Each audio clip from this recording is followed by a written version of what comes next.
warahmatullahi wabarakatuh. Hai Alexian, bagaimana kabar kalian? Tentunya Pak Koji harap kalian dalam keadaan sehat walafiat dan tetap semangat. Jumpa lagi dengan Pak Koji di pembelajaran ketiga, subtema 3, masih dalam tema 1. Ada 3 muatan pelajaran loh pada pembelajaran 3 kali ini. Yang pertama yaitu IPS, yang kedua yaitu IPA, yang ketiga yaitu Bahasa Indonesia. Indikatornya apa saja nanti kita lihat. Namun sebelumnya kita berdoa dulu yuk agar Allah memberkahi pembelajaran kita dari awal hingga akhir. Bismillahirrahmanirrahim. Rabbi zidni ilma warzuqni fahma. Rabbi shrah li sadri wa yassir li amri wahlul 'uqdatam min lisani yafqahu qawli. Amin.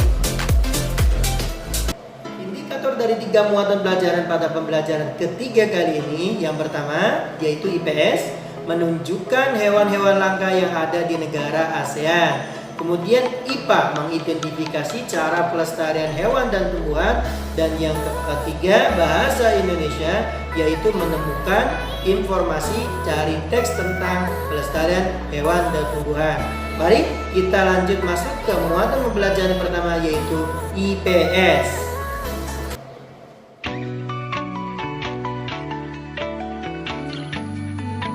Perbedaan kondisi geografis suatu wilayah akan berpengaruh pada persebaran hewan dan tumbuhan.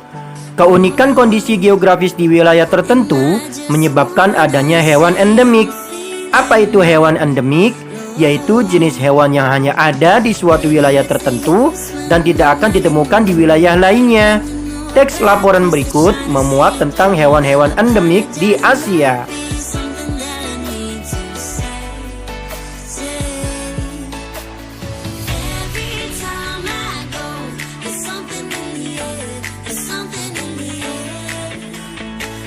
Hewan endemik di Asia. Asia adalah benua terluas di dunia dan memiliki keragaman hayati yang tinggi. Asia memiliki 5 negara yang menjadi rumah bagi spesies penting dan langka, yaitu Indonesia, Tiongkok, India, Malaysia, dan Filipina.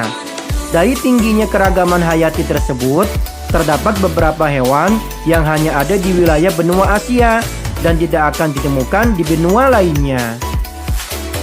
1. Saola. Saola adalah antelop langka yang hanya ada di Vietnam dan Laos. Hewan ini pertama kali diketahui pada tahun 1992 saat tertangkap kamera yang dipasang oleh World Wide Fund for Nature di Vietnam. 2. Siamang. Siamang mendiami hutan hujan tropis di Indonesia, Malaysia, dan Thailand bagian selatan.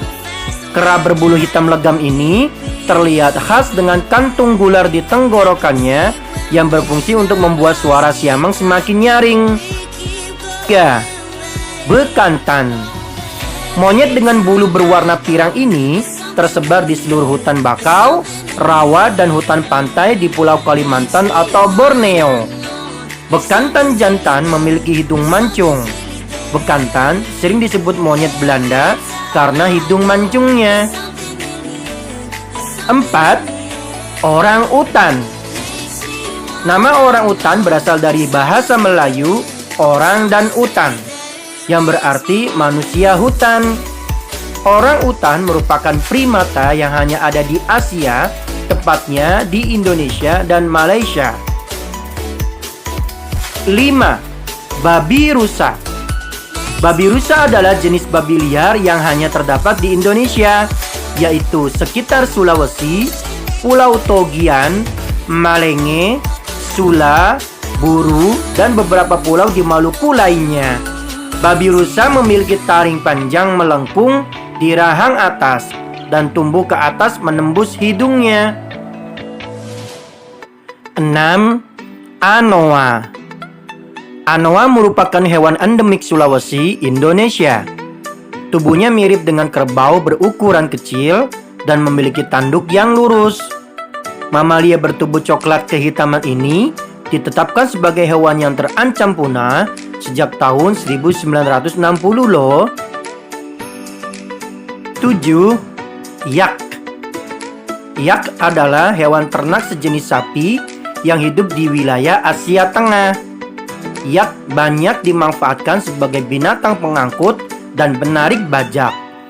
Bulunya yang tebal membantunya untuk bertahan di iklim yang sangat dingin. 8.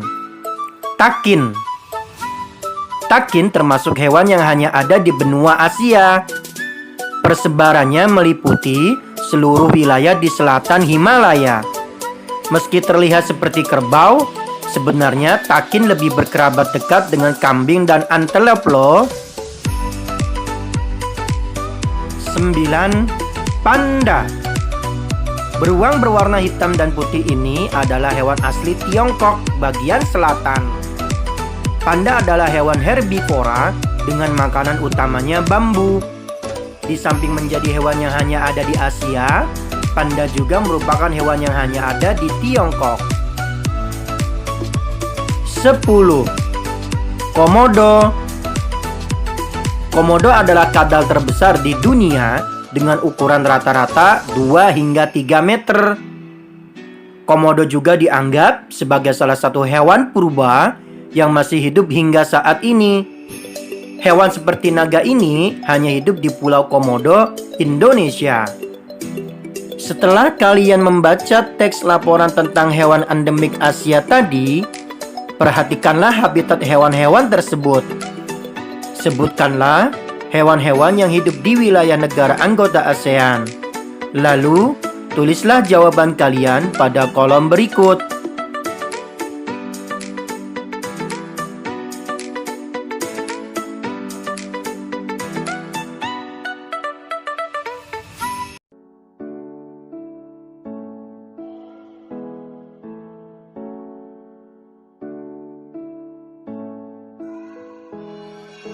Pada pembelajaran sebelumnya, kalian sudah memahami bahwa tumbuhan dan hewan harus dilestarikan demi kelangsungan hidup manusia.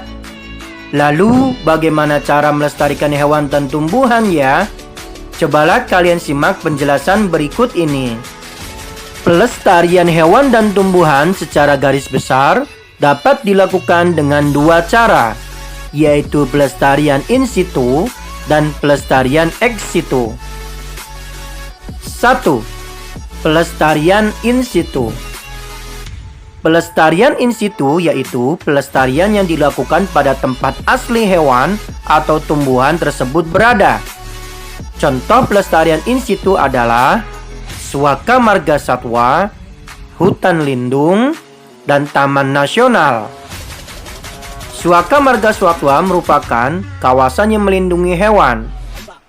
Hutan lindung merupakan kawasan yang melindungi tumbuhan. Adapun taman nasional merupakan kawasan yang melindungi hewan dan tumbuhan.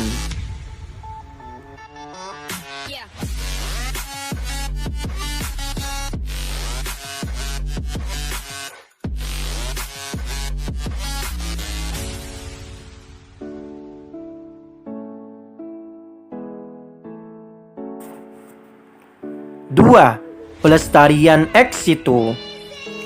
Pelestarian ex situ yaitu pelestarian yang dilakukan di luar tempat tinggal aslinya. Hal ini dilakukan karena hewan dan tumbuhan kehilangan tempat tinggal aslinya. Selain itu, pelestarian ex situ dilakukan sebagai upaya rehabilitasi, penangkaran, dan pembiakan hewan ataupun tumbuhan langka. Contoh pelestarian ex situ antara lain kebun botani, taman safari, kebun binatang, dan penangkaran.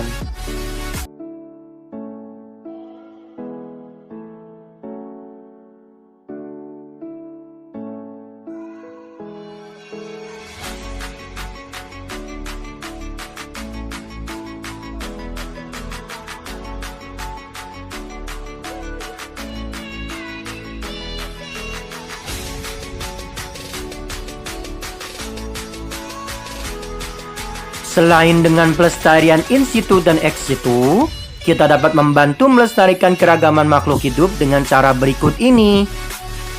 1. Tidak membunuh hewan dan mematikan tumbuhan liar. 2.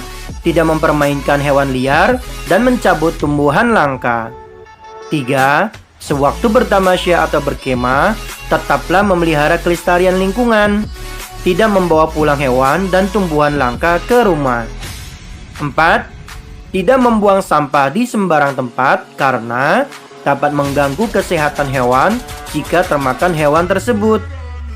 5. Tidak membuang limbah ke lingkungan, misalnya limbah rumah tangga atau pestisida, karena dapat membahayakan kehidupan hewan dan tumbuhan yang ada di lingkungan tersebut. Apakah kalian pernah secara langsung melihat cara pelestarian in situ atau ex situ? Atau kalian pernah melihat dua-duanya? Silakan kalian tulis pengalaman kalian pada kolom berikut ini.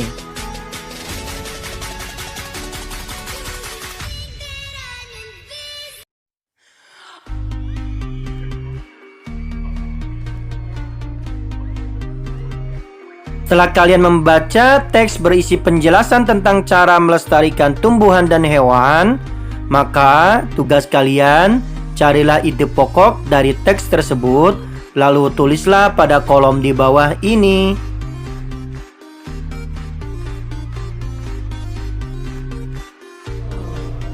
Jadi pada pembelajaran 3 kali ini, apa saja yang sudah kalian pelajari? Mari kita simak rangkumannya. Pada hari ini, kalian telah mempelajari hal-hal berikut. 1. Terdapat beberapa hewan yang hanya ada di wilayah benua Asia dan tidak akan ditemukan di benua lain. Antara lain, saula, siamang, bekantan, orang utan, babi rusa, anoa, yak, takin, panda, dan komodo. 2.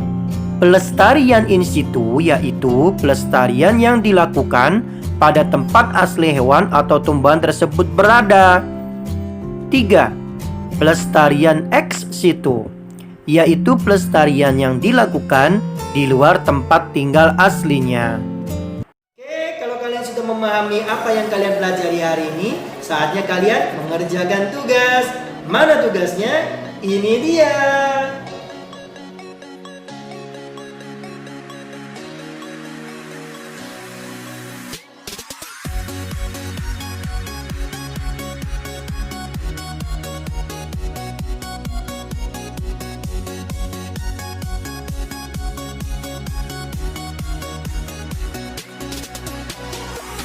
Tibalah kita di penghujung pembelajaran ketiga kali ini. Mari kita ucapkan hamdalah bersama. Alhamdulillahirrabbilalamin. Semoga bermanfaat. Baik, sampai bertemu lagi di pembelajaran selanjutnya, yaitu pembelajaran keempat. Ada 3 muatan pelajaran, yaitu yang pertama adalah bahasa Indonesia. Bagaimana menemukan informasi dari tes laporan pengamatan. Kemudian yang kedua adalah PKN, bagaimana sikap-sikap tentang pelestarian hewan dan tumbuhan. Dan yang ketiga adalah SBDB, yaitu mengetahui karakteristik dari bahan pewarna untuk patung. Menarik bukan? Yuk, sampai bertemu lagi di pembelajaran selanjutnya. Tetap semangat. Assalamualaikum warahmatullahi wabarakatuh. Semangat!